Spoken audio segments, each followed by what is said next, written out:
Bismillahirrahmanirrahim. Assalamualaikum warahmatullahi wabarakatuh. Alhamdulillahirrahmanirrahim. Jumpa lagi dengan saya, Kombatan Tani. Pada kesempatan hari ini saya mau mencoba memberikan penjelasan atau berbagi pengalaman ya, berbagi cara. Karena di kolom komentar yang video saya kemarin ada pertanyaan bagaimana cara mencegah patek ya. Oke teman-teman, buat teman-teman yang sudah subscribe dan selalu mendukung channel saya ucapkan banyak terima kasih. Semoga apa yang saya bagikan bisa bermanfaat dan barokah untuk kita semua.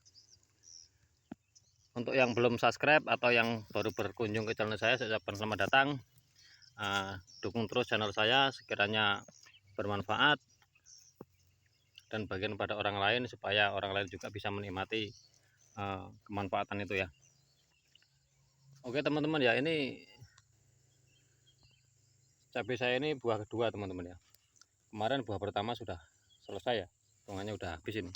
Ini buah kedua, cuma karena kemarin posisinya terbengkalai karena kekurangan air, jadi kurang kurang signifikan ya. Tapi alhamdulillah bersyukur bisa melakukan pemanenan ya. Kemudian teman-teman ya, untuk teman-teman yang pengen tahu atau yang belum tahu bagaimana caranya mencegah atau mengantisipasi patek supaya tanaman cabai itu lolos dari patek, baik buah pertama maupun buah kedua ya. Jadi kuncinya gini teman-teman. Jadi untuk patek ini sebenarnya kan kuncinya dari, kalau menurut saya sih ya, menurut pemahaman saya, ketika tanaman itu dalam kondisi sehat, fisiknya kuat, unsur-unsurnya tercukupi, itu tanaman itu akan sehat ya. Nah, ketika tanaman itu sudah sehat, otomatis tanaman itu nggak mudah terserang penyakit ya. Jadi untuk langkah-langkahnya begini teman-teman. Ini metode saya ya. Metode saya yang saya budidayakan selama ini atau yang saya terapkan selama ini ya. Jadi simak baik-baik teman-teman ya. Jadi gini, untuk pola pemupukan teman-teman ya. Jadi pertama untuk pola pemupukan. Ketika tanaman kita itu masih dalam usia muda atau mulai dari pemupukan pertama itu kita lakukan biasanya antara usia 7 sampai 10 hari setelah tanam ya. Itu di samping kita gunakan pupuk NPK, sertakan langsung kalsium ya. Pupuk kalsium ya, sertakan langsung. Itu dosisnya 1:6. Itu untuk pemupukan pertama itu 1:6, artinya dalam 1 kilo kalsium itu masukkan 6 kilo pupuk NPK dalam 1 drum ya, artinya 1:6. Kemudian untuk pemupukan yang kedua tetap kita gunakan 1 kilo tapi 1:7. Nah, pemupukan berikutnya, pemupukan ketiga itu 1:8. Nah, pemupukan keempat 2:9. Jadi begitu teman-teman ya. Pertama 1:6, 2 1:7, 3 1:8, yang keempat 2:9. Kenapa saya sertakan selalu saya sertakan kalsium ketika kita melakukan pemupukan? Tujuannya yang jelas untuk menciptakan kondisi tanah di dalam lubang. Kita sistem pupuk sistem kocor ya. Kita gunakan kalsium langsung, tujuannya apa? Untuk mencegah terjadinya kelembapan yang berlebih di pangkal batang ya.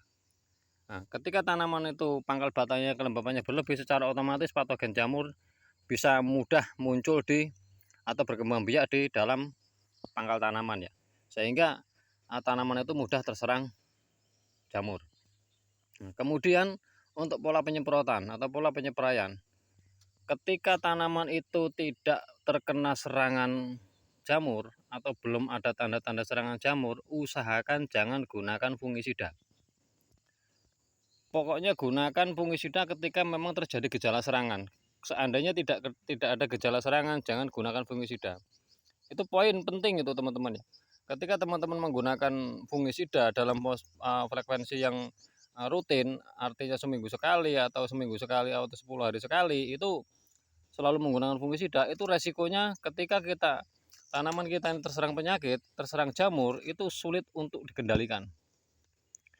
Nah, kemudian untuk pola penyepraian atau pola pengendalian ketika tanaman ini sudah terserang jamur, gunakan fungisida konsentrasi tinggi dengan dosis tinggi.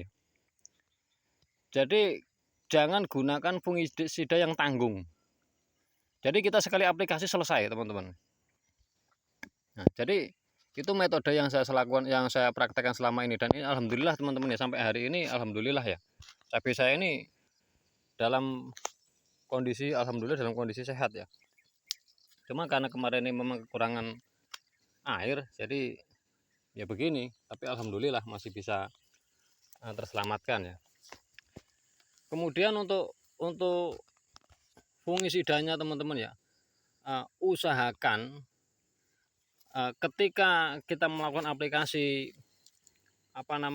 fungisida, ketika itu ada serangan, gunakan aplikasi atau fungisida, aplikasikan fungisida yang bersifat sistemik. Karena apa? Karena fungisida yang bersifat sistemik itu kalau menurut pemahaman saya, menurut pengalaman saya, itu cara kerjanya lebih efektif dibanding dengan kontak. Karena kalau kontak pun itu menimbulkan risiko ketika penyepraian kita tidak bisa merata ya. Jadi itu untuk penyepraian ya. Jadi pola penyepraian itu ketika kita menggunakan fungisida, usahakan jangan gunakan fungisida ketika belum ada serangan. Nah, ketika ada serangan, gunakan fungisida dalam konsentrasi yang tinggi dengan dosis yang tinggi ya. Jadi sekali aplikasi selesai teman-teman. Nah, kemudian untuk pola serangan ketika sudah terjadi, itu gunakan fungisida yang bersifat sistemik dan hentikan pemupukan atau aplikasi yang mengandung nitrogen ya.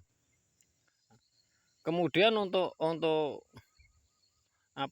teknis dalam penataan pertumbuhan ya, dalam pertumbuhan itu usahakan tanaman itu jangan terlalu subur dari awal. Nah, ketika tanaman itu terlalu subur dari awal, secara otomatis itu akan mudah terserang hama, terserang penyakit, virus, bakteri, jamur dan sebagainya. Itu mudah sekali terserang penyakit, hama dan penyakit ya. Jadi poinnya untuk pengendalian patek, antisipasi patek dari awal itu yang pertama, berikan pemupukan secara kontinu mulai dari pemupukan awal sistem kocor, gunakan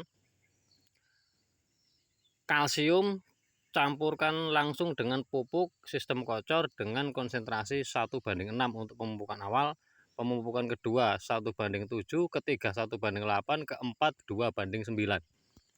Itu metode saya, dan selama ini alhamdulillah saya praktekkan nggak pernah meleset.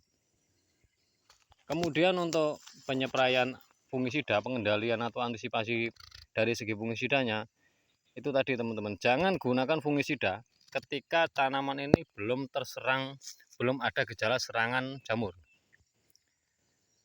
Gunakan fungisida ketika ada serangan jamur, itu gunakan dengan konsentrasi dan volume tinggi. Jadi harapannya sekali aplikasi kita selesai. Dan jangan lupa gunakan fungisida yang bersifat sistemik. Karena sistemik itu jauh lebih efektif daripada kontak. Karena kontak kita harus terkena secara menyeluruh, tapi kalau sistemik itu tanaman itu sendiri yang akan membawa bahan aktifnya atau fungisidanya ke dalam batang tubuhnya ya. Jadi bisa mengendalikan tanaman itu secara maksimal ketika kita lakukan pengendalian dengan menggunakan sistemik ya. Jadi itu jawaban dari saya teman-teman ya. Semoga teman-teman yang lain yang belum paham atau belum tahu itu cara saya atau metode saya gunakan seperti itu selama ini, dan alhamdulillah sampai hari ini juga masih berhasil ya, dengan kondisi yang berbagai macam kondisi. Alhamdulillah tanaman masih bisa dalam keadaan sehat, buahnya masih bisa metik secara maksimal, metik merah, dan saya sudah praktekkan ini sudah bertahun-tahun ya teman-teman ya. Jadi itu teman-teman, jadi buat teman-teman yang kemarin ada pertanyaan itu, jadi cara antisipasi seperti itu ya, simak baik-baik, semoga bermanfaat. Sekian dari saya, semoga bermanfaat untuk kita semua. Wassalamualaikum warahmatullahi wabarakatuh.